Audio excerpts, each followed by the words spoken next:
and welcome to Let's Try. We're trying Axyz. I am very excited for this game. I saw it pop up on my blue sky and I was like very eager to jump right into it. Very privileged to receive a key for it, so I really appreciate both the marketing team and the devs for throwing me a key. This is a spiritual successor to a game I thought only I had played. It was one of those games. I don't know how particularly influential that game was, but it was a game called Roll Away on the PlayStation, the original PlayStation. It was also called Kula World, I believe, in Japan. It's a ball game. I don't know how to put it. It's a puzzle ball game, but it's not a marble game. It's not really one with a lot of physics. It's a puzzle game. I actually struggle trying to explain to people how Roll Away played. Roll Away, there's the direct reference there. So in Axyz, we are going to be skipping the tutorial for one thing. We are collecting cassette tapes. There's a very deliberate vibe here. We've gone for this kind of like vaporwave album cover feel, and I think it really works. I think it's a good vibe to hit for this genre, if you want to call it a genre. If he's called this Roll Away 2, I wouldn't be mad. It is basically a sequel in many ways. I'd say there's a minor difference here and there to how the game feels. One thing that struck me, at least, you know, I'd say like 12-year-old me when I was playing Roll Away on the PS1, was how the balls were like very bouncy, and it had a very kind of tactile sound effect to it. It sounded like one of those dodgeballs, you know, that JPEG that you can hear. Oh shoot, I missed one of the cassettes. You know what? I'm gonna redo that one. It had, I don't know, had a very tactile feel to it. This one I feel is maybe less tactile. I think that's the only thing I'm less keen about with it, but I think it has everything else it needs. It's definitely going to appeal to, I think, speedrunners. It's a game that very much incentivizes going fast, but I don't think it's a game, if you are interested in playing it for its puzzles, you're going to need to play like fast. It more encourages you to sort of jump for everything, to collect everything, all of the coins. It definitely has this like old school graphical vibe to it. Definitely this is higher fidelity than the PS1 could have achieved. The models feel like, I don't know, they're out of that one National Geographic intro, you know what I mean? Like they just feel super vaporwave, and I know that's the aesthetic they're going for, and I think it really works. I love like ending the stage by jumping on like a lotus flower. That's just great. So then you get into these, I haven't really explained the gameplay, but I think that you can kind of suss out for yourself. When you get onto the end of these longer blocks, you can choose your direction. There's no real gravity here, except gravity is basically always pointing down. That's the rule of thumb for gravity, except when it's not, and we'll get into that later. But you can find yourself in situations like this, like where do I go? And you just kind of have to experiment. You have to look around and maybe trust your instincts. Sometimes that'll get you killed, but you know, it is what it is. It's a challenging game. It's a puzzler. It's a thonker, you know. I played a little bit of this on my Steam Deck. It does work well on the Steam Deck, I'm happy to report. It looks good. I think this game looks about as good as it needs to. I'd almost like a PS1 mode, you know, for the extra nostalgia nerds, you know, who want like really crappy kind of texture warping, and you know, maybe we want like lower frames per second, and you know, gamers are weird. What can I say? I don't think I need any of that. So here's the trick about this, is when you jump forward, you always jump 2 spaces forward, and so if you want to get to a space that is directly forward, then you're gonna have to move back 1 tile. The game is kind of slow rolling mechanics and puzzle gimmicks. I think the only thing I would hold against this game in a way is that it does pretty direct tutorialism, which is fine. I think that makes this whole thing a bit more accessible. I don't think that's a criticism, but I specifically kind of liked the discovery aspect of Roll Away. It was a game I never really finished, actually. It's quite difficult, and I mean, maybe that's why, is because I didn't have enough tutorialism to learn some of the more complex mechanics of the game. The tutorials peter out around the end of the first world, and then you're pretty much free to learn what you need to learn. But it does pretty opaquely explain everything that you need to know. And so far, I mean, having played quite a lot of Roll Away when I was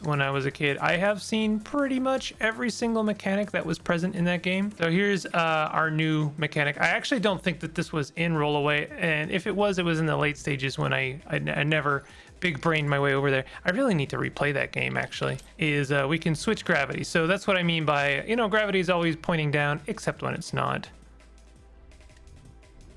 There we go. When you get the fresh, then you know that you have got everything you need. There's a lot of game here. There's 10 worlds that have 10 stages each, I believe, unless things don't stay consistent. And there's about 3 bonus stages, at least. I played through the first world, and there seemed to be like another set of 3 stages. It might not be consistent, but either way, that's a lot of game. If you liked Roll Away and you've been gasping for more of that for the last, I don't know, what is it, 2 decades? Good Lord, how old am I now? Then I think this is exactly what you're gonna want.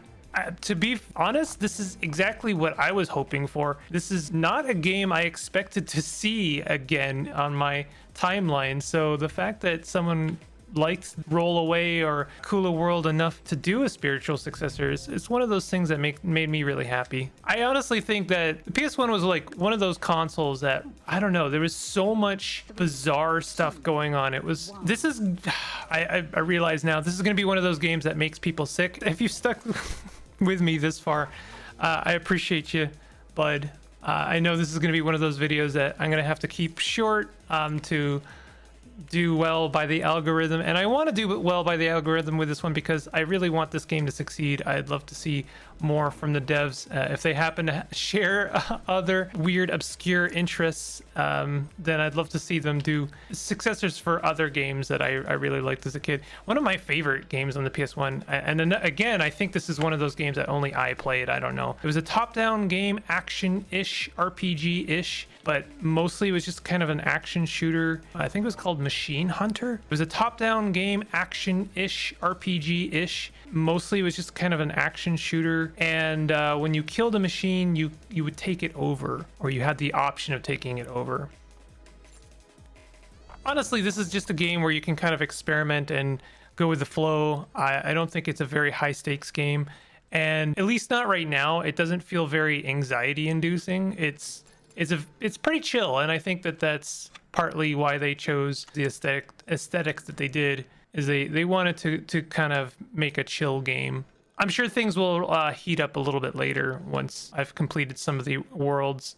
But I'm a completionist, and I want to get all the cassettes. I want to complete all the bonus stages. I want to get all the coins. I don't think that there's any reason to do any of that except to get a better score. I think your score is influenced by your time as well. So I want to get everything. At the very least, get all of the cassettes. I think that matters more than anything, because that is the gate for which you unlock more bonus stages. I don't think that this is just treating Roll Away as a template, although I think that's necessarily a bad thing, but it's also like just got some decent level design, and it feels good. It feels like a spiritual successor without feeling kind of like redundant. I like the music as well. Everything about this game is just like well done. Like, heck yeah, bud, you did it. Like, I have honestly, outside of the very, very nitpicky things that I've brought up, is like I kind of miss the tactile feeling of the ball, and I maybe not a huge fan of the tutorial. As far as I'm concerned, this is perfect. This is exactly what it needs to be. I would encourage you, if watching this video makes you sick, I would encourage you to maybe take a look at the game anyway, because playing this kind of game is always going to be a little bit different from watching someone play it, because you have a bit more control and you don't get that nauseous feeling of like zooping around. I'm sure if I was watching someone play this game, I would probably feel a lot more sick, especially when the camera snaps at a 90-degree angle like that. But you got to appreciate the effort that's gone in to make that a smooth transition. It doesn't like snap. It's got a little bit of a ease in.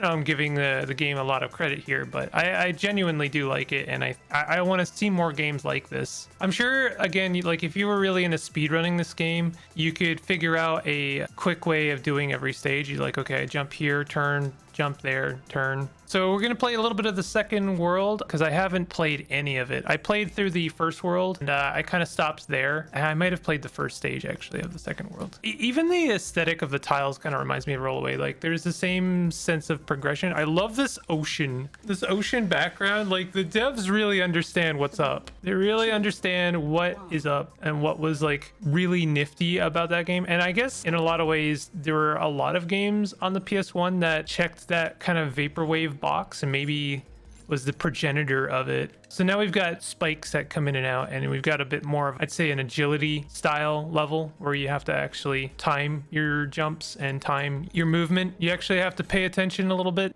Okay, I'm gonna assume, I don't think I've gone this way.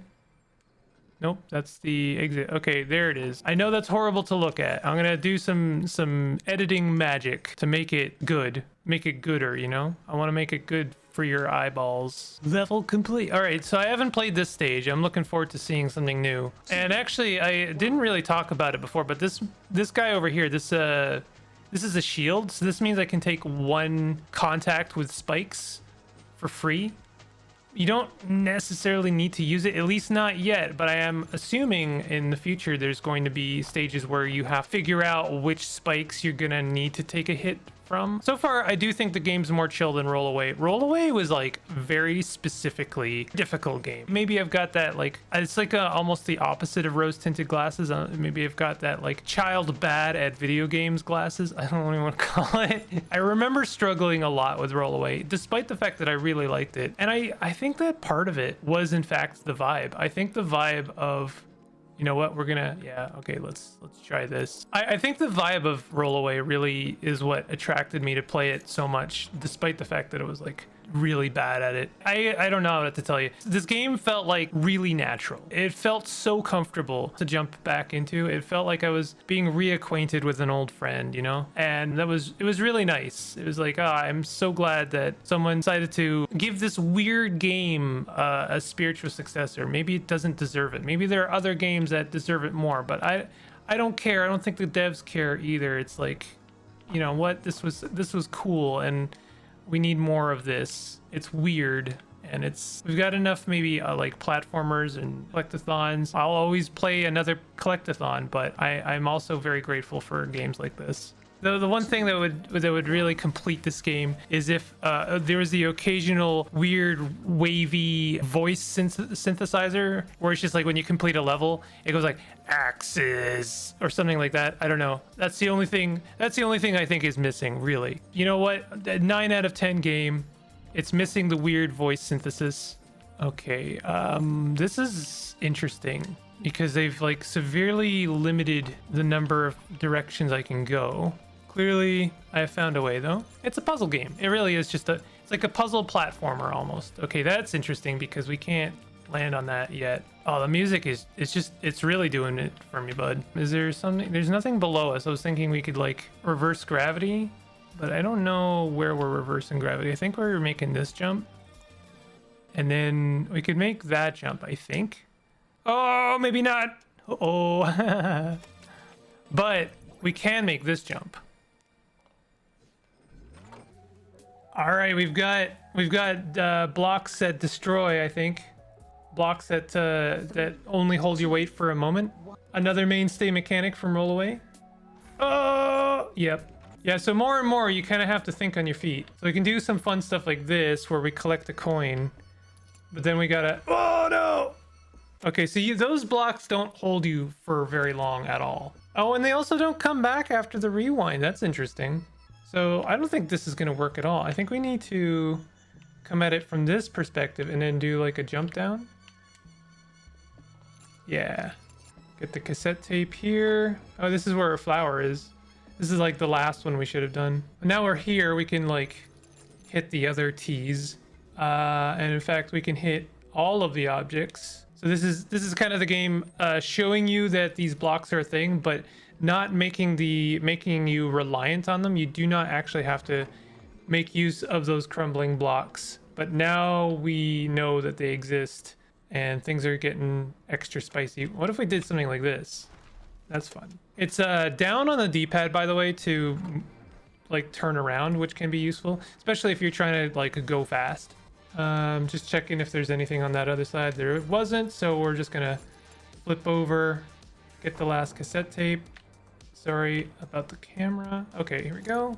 Fresh. All right, so now we need to figure out how to get to the flower. All right, now we go to the top of this, and there we go. But that's gonna do it for this. This is Axyz, and I really like this game. It's a spiritual successor to a fairly obscure PS1 game. I don't know how successful Rollaway was, but glad that other people besides myself played it. If you want to check this out, the link will be in the description. Let me know what you think of it, and maybe some other obscure PS1 games that you played that you'd love to see spiritual successors for. And if you enjoyed this video, definitely hit the like button. Consider subscribing for more content like this. I'll see you guys next time. Take it easy.